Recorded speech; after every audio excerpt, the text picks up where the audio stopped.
The dollar as we know it has just begun a fundamental transformation. Just days ago is when that all started, and many people feel that from here on out it's going to occur at a very rapid pace as we move into a central bank digital currency. We'll talk about that, what that means for the dollar, for you, for gold, and for silver as we explore.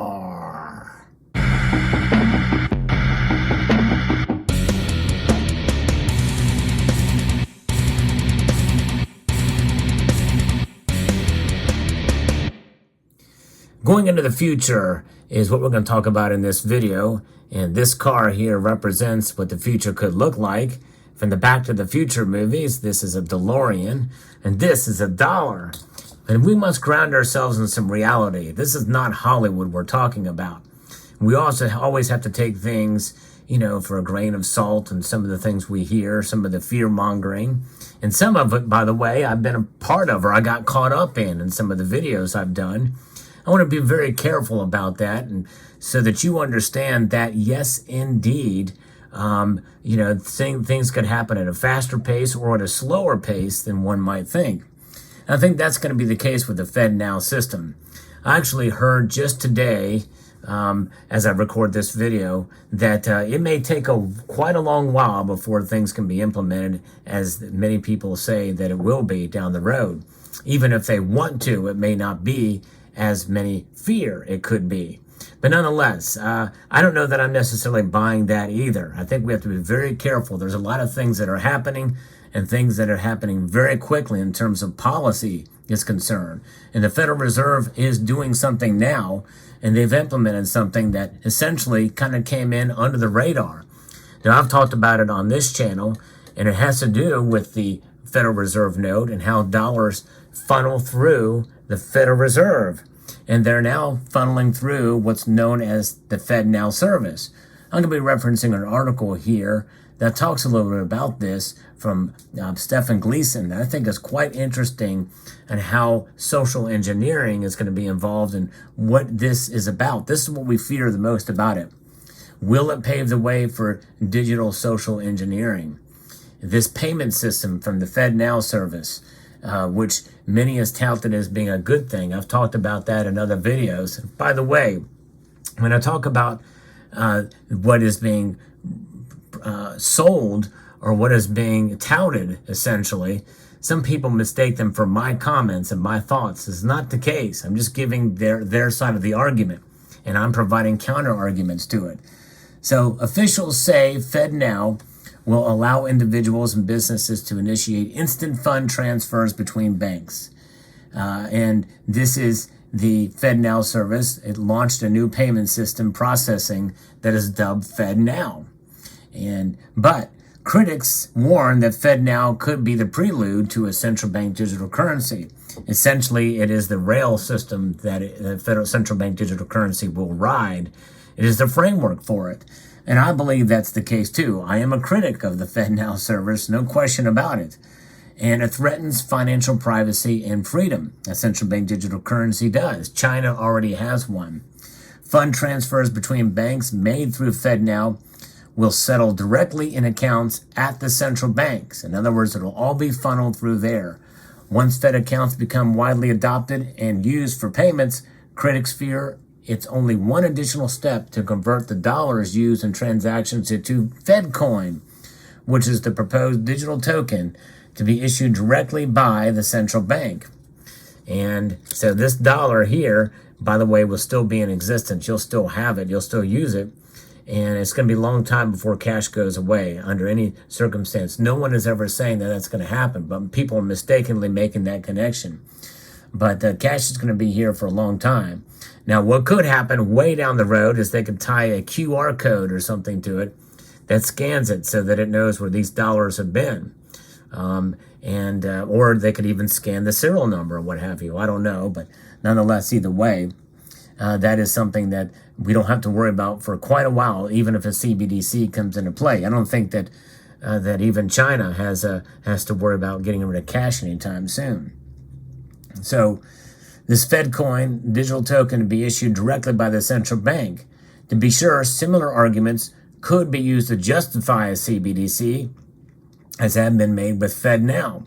It will improve the speed, efficiency, and reliability of payments. But the FedNow system is really just a major upgrade to the highly deficient ACH system. Let's take a look at some gold and silver while we listen to the rest of this. I think we'd rather see that than the dollar bill here.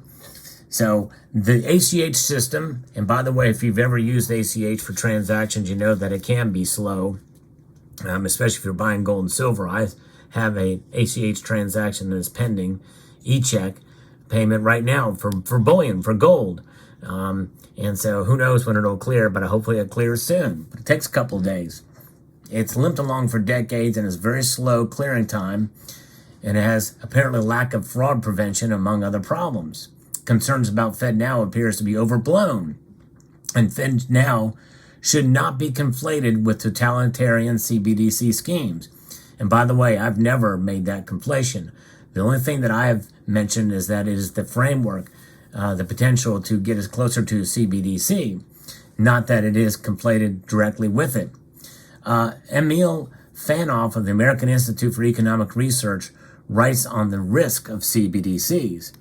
CBDC risk includes the loss of settlement finality that comes with physical cash, as abandoning cash accompanies the push for CBDCs, but I don't think anybody's saying that's going to be happening anytime soon either, even with a CBDC implemented. So I'm not sure where that concern is coming from, but it goes on to say loss of financial privacy, easy seizure of assets, loss of the ability to resolve problems at a local level with a commercial bank, as it would be doubtful that a central bank would come to be known for its customer service.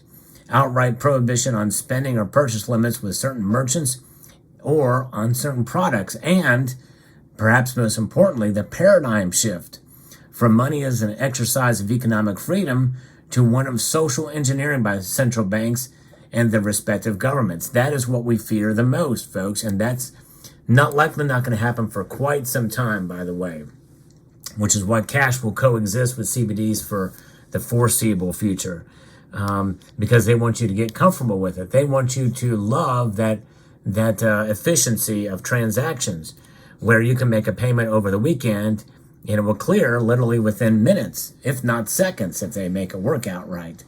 But the logistics are another issue, and maybe we'll talk about that in a different video.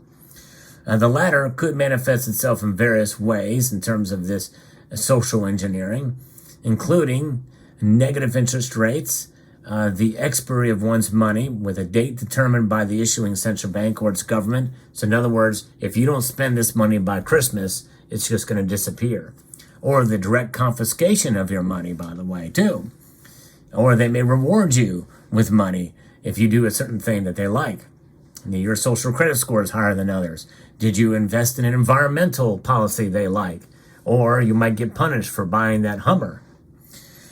And also could discourage the consumption of products like gasoline, plane tickets, and red meat in order to enforce a climate agenda. The weaponization of the monetary system for social engineering purposes has been in the works for decades. In fact, it's been implemented in Canada. We saw that. The abandonment of hard currency backed by physical gold and silver gave politicians and central banks the power to manipulate the supply and value of the currency for their own needs. So they're already doing it to some extent, although it's just not directly targeted to individuals.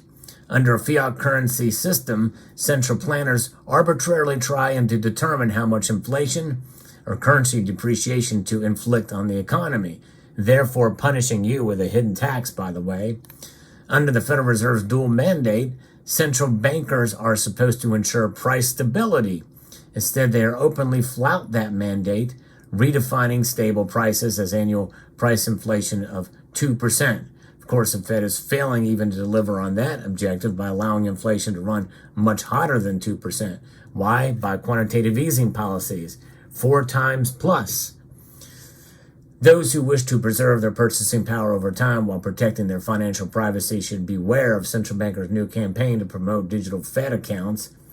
We know that hard money held outside of the banking system remains the soundest alternative to fiat currency against its manifestations, which is why I always encourage you to be your own central bank by holding gold and silver. Gold and silver indeed are the ultimate forms of stability, economic stability in an unstable world.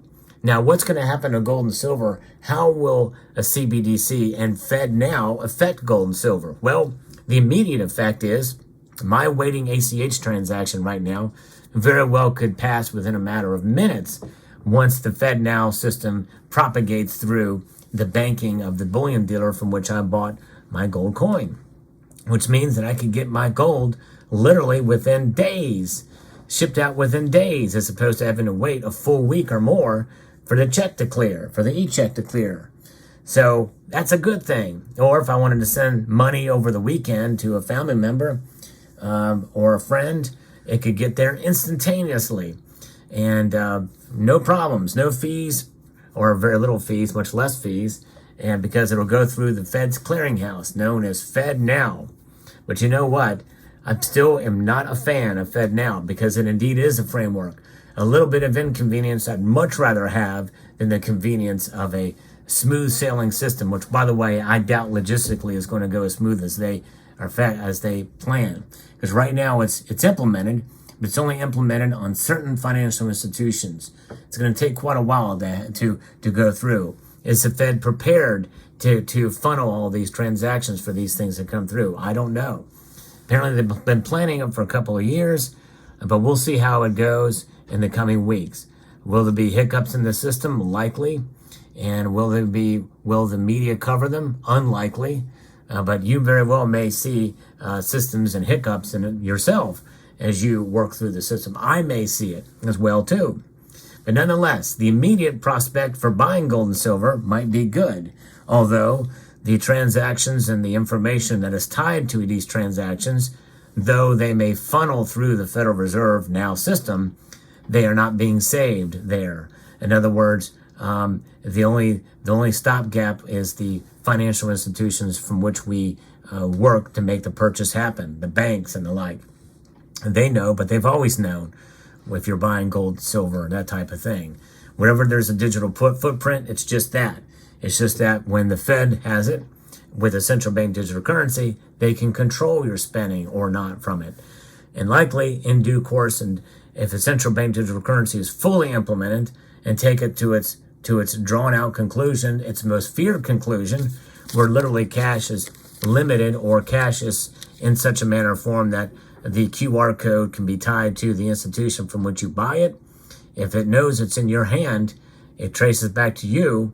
Then if that occurs, then that means it's potentially game over for buying gold and silver.